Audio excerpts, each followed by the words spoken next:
기근을 피해 베들레헴을 떠나 모압을 향했던 나오미는 남편과 두 아들을 잃는 큰 아픔을 겪습니다.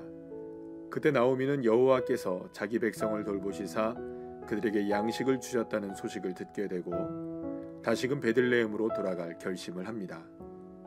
하지만 모압 출신의 두 이방인 며느리를 꼬리표처럼 달고 고향으로 돌아가는 것은 너무 어려운 일이었기에 나오미는 두 며느리에게 작별을 고하지만 오르바와는 달리 룻은 어머니의 하나님이 나의 하나님이 되길 갈망하며 나오미를 붙쫓았고 이렇게 두 사람은 베들레헴으로 향합니다.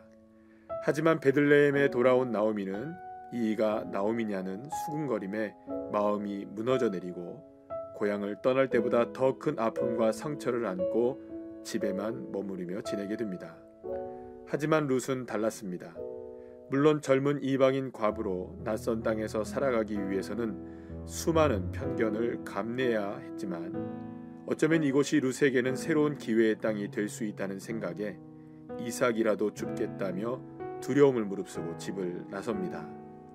모압 여인 룻이 나오미에게 이르되 원하건대 내가 밭으로 가서 내가 누구에게 은혜를 입으면 그를 따라서 이삭을 줍겠나이다. 히브리어로 은혜는 일반적인 호의를 뜻하는 헨과 하나님만이 베푸시는 은혜인 헤세드가 있습니다. 그런데 룻이 말한 은혜는 헨이었습니다. 이렇게 룻이 헤세드가 아닌 헨의 은혜를 바라며 집을 나선 것은 아직 하나님의 은혜가 무엇인지 제대로 알지 못했기 때문이라고 할 수 있습니다. 그도 그럴 것이 하나님에 대한 믿음은 나오미로부터 배우는 것이 전부였을 텐데 나오미는 여전히 하나님을 원망만 하고 있었으니 어떻게 헤세드를 알 수 있었겠습니까? 그런데 집을 나서자마자 룻은 하나님의 은혜를 경험합니다.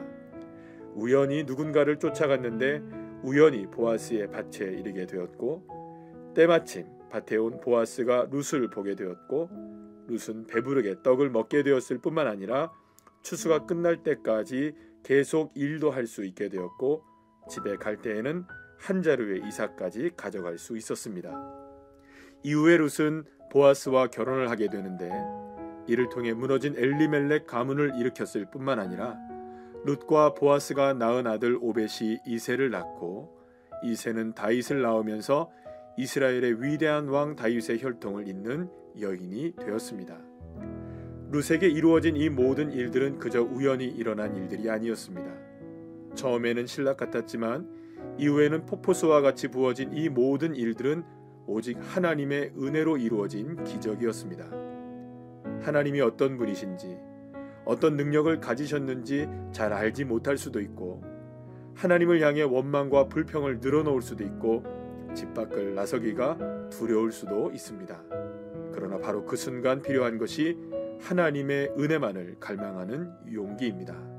그러므로 하나님의 보좌 앞에 담대하게 나아갑시다. 그곳에는 은혜가 있으며 우리는 때에 따라 우리를 도우시는 자비와 은혜를 받을 수 있습니다. 신락 같아도 지금은 비록 희미하고 느껴지지 않아도 자기 백성에게 양식을 주시고 돌보시는 하나님의 은혜를 갈망하며 용감하고 담대하게 주님께로 나아갈 때 하나님이 부어주시는 은혜를 폭포수처럼 경험하게 될 것입니다.